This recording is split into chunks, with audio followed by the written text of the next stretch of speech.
ठीक है। अब रिस्क मिनिमाइजेशन की सबसे पहले हम बात करेंगे। इसमें क्या क्या पॉइंट्स हैं। सबसे पहले अंडरस्टैंड क्या, समझो। बेटे, बच्चियों, प्यारे मेरे बच्चों, जब हिस्ट्री लो प्लीज़ जल्दी में नहीं लेना। मैं आधा आधा घंटा देता हूँ एक एक मरीज़ को, अपने पूरे आधे घंटे पूरी उसकी हिस्ट्री देता हूँ। Understand patients views about medication therapy, what does he और she feel, counselling very important.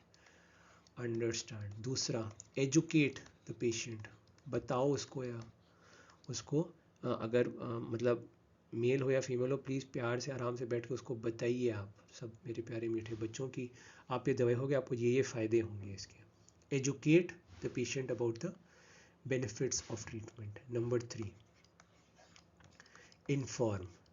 Inform all the patients about potential adverse drug reactions and management strategies. आपको ये होगा तो आपको ये करना है, सबको बताना, ठीक है मेरे प्यारे मीठे बच्चों, बताओगे ना, मुझे पक्का पता है बताओगे। फिर ensure an updated and accurate medication list, keep yourself updated with the latest term। जैसे कि ये मैंने नया वीडियो बनाया, दिस इज इडोग्राफी 3.0, पहले 1 फिर 2, तो मैं आपको अपडेटेड रखता हूँ, आप भी खुद को अपडेटेड रखो with an accurate medication list, ठीक है। फिर जब भी मेरे प्यारे मीठे बच्चों आप लोग किसी का ट्रीटमेंट करो ना, तो आप लोग इस चीज़ का खास करके ध्यान रखिए, use as few drugs as possible. बेटा बहुत ध्यान रखना, ठीक है मेरे प्यारे मीठे बच्चों बच्चियों, use as few drugs as possible, कम से कम ड्रग्स यूज़ करिए, use as few drugs as possible, ठीक है। Always do this. जहाँ एक गोली से चीज़ ठीक हो रही, 2 गोली देने का क्या ही मतलब बनता है, ऑब्वियस ही बात है। फिर यूटिलाइज डिसीजन सपोर्ट सॉफ्टवेयर, ये क्या होता है कमेंट सेक्शन में बताओ, बता चुका हूँ मैं। Utilize decision support software to help prevent ADRs, adverse drug reactions. Utilize decision support software, ठीक। उसके बाद ये मैं रेड कलर में लिख रहा हूँ because this is the most important point. Start with the low dose, सबसे कम डोज से शुरू करना ट्रीटमेंट देना, MBBS और BDS स्टूडेंट्स, ठीक है। आप लिखेंगे दवाई तो सबसे लो डोज में start with low dose and frequency, low dose भी लो हो और फ्रीक्वेंसी भी लो हो, मतलब दिन में बस एक बार मैक्सिमम 2 बार। अगर कोई ऐसी दवाई इसको 3 या 4 बार देना है तो मजबूरी है, बट जितनी कम से कम, start with the lowest possible dose and frequency, slowly titrate, response के बेसिस पे ना अपने आप डोज बढ़ाते रहना, और अगर रिस्पॉन्स आ रहे हैं तो स्लो ही चलते रहने देना, ठीक। फिर उसके बाद 8th point is initiate agents which are less potent, चलेगा कोई बात नहीं चलेगा। Potency is the amount of drug required to produce a response. अरे यूट्यूब कमेंट में तुम को बतानी थी डेफिनेशन, चलो मैंने बता दिया। तो व्हाट डज पोटेंसी मीन बताना। Initiate agents which are less potent, have a direct mechanism of action, indirect नहीं, direct mechanism of action, and direct mechanism of action, and last but not the least they have a low adverse event incidence, a very low adverse event incidence, ठीक। Incidence और prevalence का difference बताओ YouTube comment section में मेरे प्यारे मीठे बच्चों, ठीक है। उसके बाद 9th पॉइंट, या तो अवॉइड कर दो, अगर कर सकते हो तो बहुत अच्छा है। अवॉइड यार, हम तो मैं सैफ अली खान का डायलॉग रानी मुखर्जी से, अवॉइड यार, अवॉइड और decrease the use of interacting meeting. देखो ड्रग इंटरैक्शन से बहुत डर लगता है हम लोग को, इसीलिए अवॉइड और decrease the use of interacting medications. जिनके भी इंटरैक्शंस आपको पता है, ड्रग इंटरैक्शंस में ऑलरेडी कवर कर चुका हूँ। यूट्यूब कमेंट सेक्शन में मुझे बताओ मेरे प्यारे मीठे मीठे बच्चों, what are the frequent drug interactions which I have discussed with you so far. Avoid or decrease use of interacting medications, ठीक।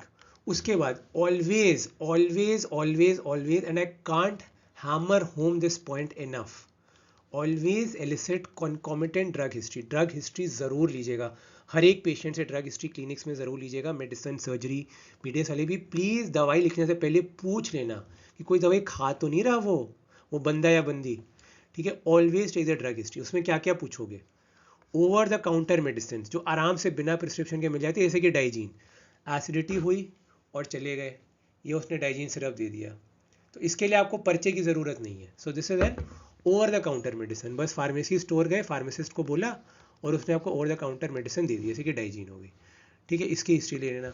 फिर किसकी, medicine prescribed by other prescribers, medicine prescribed by other मतलब बाकी जो फिजिशियंस हैं, obviously होता है कुछ मरीज आपके पास किसी और डॉक्टर को दिखाने के बाद है, so medicine prescribed by other prescribers, ठीक। उसके बाद you can make a note of home remedies, वो हमारे हमारी जो दादी नानियों के घरेलू प्यारे नुस्खे थे ना, जैसे मेरी जो दादी जी थी मुझे बताती थी कि जब मेरा पेट खराब होता था तो अजवाइन और नमक ले ले, मेरी दादी बताती थी। मेरी नानी बताती थी मुझे कि जब मेरे को पेट खराब हुआ तो अजवाइन और नमक, ठीक है। तो ऐसे घरेलू नुस्खे से मेरी दादी मेरी बहुत प्यार से मालिश करती थी जब मुझे कुछ मतलब यहाँ पे वायरल फीवर या कुछ होता था। सो घरेलू नुस्खे हमारी नानियों के, दादियों के, अगर कोई ऐसा कुछ कर रहा है तो पूछ लो, वो होते हैं, ठीक है। वो उससे बहुत कमाल का, जैसे मेरी दादी बताती थी कि जब मुझे मुंह में छाले होते थे तो कहते थे करुण तू फिटकरी के कुल्ले किया कर, तो फिटकरी के कुल्लों से ठीक हो जाता है। तो ये सब घरेलू नुस्खे होते हैं, बट पूछ रहे थे कि हमारी नानियों दादियों की वजह से हम लोग हैं जो भी हैं हम लोग आजकल, it's all thanks to their amazing wisdom and knowledge, ठीक है। फिर आप पूछ सकते हो हर्बल मेडिसिन, हर्बल मेडिसिन, ठीक है, कोई आयुर्वेदिक मेडिसिन, होम्योपैथिक मेडिसिन, कोई और कराओ, बस जस्ट मतलब you should just no about it, you should know about this drug history. फिर ऑल्टरनेटिव में यूनानी आ गया, आयुर्वेदिक आ गया, होम्योपैथिक, कोई सा भी ऑल्टरनेटिव सिस्टम ऑफ मेडिसिन हो, ठीक है, बस मतलब आपको नॉलेज होनी है कि फिर आप ये दवाई देने जा रहे हो, so you should know about it, okay. Alternative system of medicine. फिर prescribe dosage forms with minimal systemic exposure, जो भी आप डोसेज फॉर्म दे रहे हो सॉलिड ही दोगे ऑब्वियसली, लिक्विड भी दे सकते हो सिरप्स के फॉर्म में, छोटे बच्चों में पैरासीटामोल का सिरप होता है, बच्चों को जब बुखार उखार होता है तो सिरप मीठा फ्लेवर का होता है, ठीक है। So liquid dosage form, solid dosage form या सेमी सॉलिड डोसेज फॉर्म, सबके मैं एग्जांपल्स बता चुका हूँ, यूट्यूब कमेंट सेक्शन में मुझे बताओ। So prescribe dosage forms with minimal systemic exposure.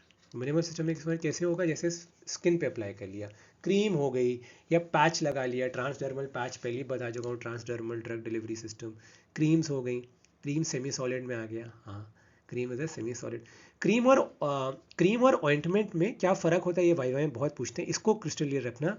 Cream का जो बेस होता है दैट इज़ वाटर, ऑइंटमेंट का जो बेस होता है दैट इज़ ऑयल, तो ओके फिर से बोल रहा हूँ, the base in a cream is water and the base in an ointment is oil, ठीक है। तो जो ऑइंटमेंट आप लगाते हो ज़्यादा चिपचिपी होती है, क्रीम कम चिपचिपी होती है, क्यों, क्योंकि बेस ऑइंटमेंट का ऑयली होता है और क्रीम का जो बेस होता है दैट इज वाटरी, ठीक है। So prescribe dosage forms with minimal systemic exposure. Cream जैसे सोफ्रामाइसिन क्रीम, जैसे ये देखिए ये जेल हो गया, ठीक, डिक्लोफेनाक का जेल, जब मुझे थोड़ा दर्द वर्द होता है तो मैं लगा लेता हूँ यहाँ पे कहीं, ठीक है। ये हो गई सोफ्रामाइसिन स्किन क्रीम, ठीक, सोफ्रामाइसिन स्किन क्रीम, सोफ्रामाइसिन का जो जेनेरिक नेम होता है दैट इज फ्रामाइसिटन, ठीक है। सो स्किन क्रीम लगा सकते हैं मिनिमल सिस्टमिक एक्सपोजर के लिए, ठीक, we can go for that, okay.